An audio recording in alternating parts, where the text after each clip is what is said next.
Ms. Sylvia Lim. Mr. Speaker, I will first speak on the Misuse of Drugs Amendment Bill before moving on to the Constitution. So the MDA bill has two purposes. First, to regulate psychoactive substances, and second, to increase the punishments for possession of larger quantities of certain controlled drugs. I shall touch on both these areas. First, on new psychoactive substances. So the Workers' Party is aware of the increasing threat posed by new psychoactive substances, or NPS. There has been rapid development of new synthetic substances with narcotic or psychotropic effects. These effects are reportedly similar to those of drugs such as cocaine and cannabis. Most of these substances also carry a risk of addiction. As these new substances may fall outside the ambit of existing drug laws, those taking them are able to get legal highs, which accounts for their demand. There is a vast array of new substances, with some more harmful than others. To assist governments to decide which substances to regulate, the United Nations Office on Drugs and Crime, UNODC, has been sharing toxicology information with laboratories and governments, highlighting the substances deemed more harmful to individual and social health. Sir, we have had decades of experience with the abuse of controlled drugs. We have seen families whose lives have been upended by drug addiction, with cross-generational effects such as absent parents and young children growing up in institutional care. We owe it to Singaporeans to minimize such scenarios. In view of the evidence of the harms caused by NPS, the Workers' Party supports the rationale for regulating NPS in Singapore. This includes providing a regime for the supervision, treatment, and rehabilitation of NPS abusers without charging them in court. That said, I would like to seek two clarifications on the new framework to regulate NPS. First, a question on NPS coverage. Out of the thousands of psychoactive substances, how will the ministry decide which ones to regulate? Besides the UNODC advice, are there other forms of reference? Do we have our own scientific analysis? My second query relates to the listing of NPS as controlled drugs. NPS are currently listed in the first schedule to the Act. The Minister of State earlier stated the ministry's concern that due to the rapid emergence of new substances, there will be a time lag of about 1 year before these substances are listed as prohibited. During this interim, law enforcement and prosecution agencies are currently powerless to act. Hence, the ministry is introducing this bill to enable agencies to act on a more general definition of what counts as a psychoactive substance. Can the ministry confirm that it is the intention to list every NPS of interest in the first schedule to the MDA? Put another way, how will we handle cases where someone is investigated for an NPS offence based on the general broad definition, but the substance concerned is eventually found after industry consultation to have a legitimate use? It is good for the Minister of State to explain this, because I think earlier in his second reading speech he mentioned that if such a legitimate use were to be determined, then such a substance would not be listed in the schedule to the Act. So some clarity on this would be quite necessary. Next, I move to the second thrust of the bill to increase the punishments for unauthorized possession of larger quantities of certain controlled drugs. There are 8 drugs in question: cannabis, cannabis mixture, cannabis resin, cocaine, diamorphine, methamphetamine, morphine, and opium.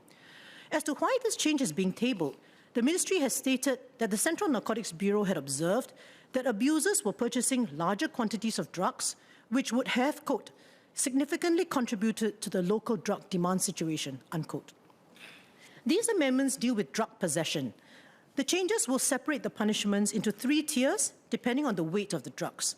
For the lowest tier of weight, no change to the punishment is being made. For the middle and upper tiers, the punishments are being enhanced. In trying to make sense of this, I studied the changes relating to possession of diamorphine or heroin. I note that under the existing law, there is a presumption that a person is a drug trafficker once he is in possession of more than 2 grams of diamorphine. In this bill, the lowest tier of punishment for diamorphine cuts off at a maximum of 10 grams, much higher than 2 grams. No change in punishment for this tier is being proposed. As for the middle tier, the cutoff weight is set at between 10 to 15 grams, while the upper tier is set at more than 15 grams. It is worth noting that under the current law, trafficking in more than 15 grams attracts a death penalty. For these 2 higher tiers, the punishments for possession are being increased. It is important for the ministry to justify these increases and elaborate on the local drug demand situation. Further, would it be correct to infer that these changes are actually targeted at cases where the suspects are charged with trafficking, but the trafficking charges somehow fail in court? Sir, before I end on the MDA bill, I would like to make a general observation. Our strict anti-drug policies have broad-based support among Singaporeans, especially those who have lived through the earlier years when heroin and opium destroyed many families. However, there appears to be a desire in some segments of the population for a more nuanced approach, especially towards younger people who are influenced by peers to try drugs. It is not an approach I would advocate, but it will be important to engage with such sentiments. I believe the member, Mr. Zulkarnain, made a similar point earlier. I now move to the Constitution Amendment Bill. There are two substantive amendments. Clause 2 concerns the amendments to the Misuse of Drugs Act, while Clause 4 seeks to plug what the Finance Ministry sees as a gap in the law. As regards Clause 2, as mentioned earlier, the Workers' Party supports the rationale for tackling NPS. The MDA bill envisaged a supervision, treatment and rehabilitation regime that may involve the detention of individuals without a court conviction. So we are always wary of any laws that enable arrest and detention without a court process. Nevertheless, in this specific circumstance, we are able to support the amendment to Article 9 to give effect to the treatment regime for NPS misuse. I now move on to Clause 4 of the bill. This is an amendment to Article 148C concerning the powers of the Finance Minister to make transfers between the Consolidated Fund and its Contingencies Fund and between the Development Fund and its Contingencies Fund. During the budget debate this year, DPM Lawrence Wong reminded the House that in May 2020, the government had raised the Contingencies Fund's balance from $3 billion to $16 billion in anticipation of needing unforeseen and urgent cash flow due to the COVID pandemic. He noted that with the return to normalcy, he wished to reduce the balance of the contingencies funds from $16 billion to $6 billion. He assessed that this would ensure adequate resources for exigencies while retaining discipline in how our finances are managed. He then highlighted that this constitutional amendment was needed as there was currently no mechanism for a reduction of the balances of the contingencies funds.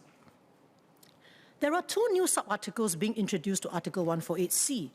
The proposed sub-article 5 will enable the Minister for Finance to make transfers out of the contingencies funds back to the Consolidated Fund and Development Fund, respectively. This will be allowed if the Minister, after proper inquiry, is satisfied that the sum to be transferred back is in excess of what is likely necessary to meet an urgent and unforeseen need from that contingencies fund. As to how Parliament will be involved in this process, the proposed sub-article 6 will require the Minister to present a report of every transfer as soon as practicable after the transfer is made. Logically, there's no reason for us to object to a transfer back of the sums to the Consolidated Fund and Development Fund if these are assessed to be no longer needed for contingencies.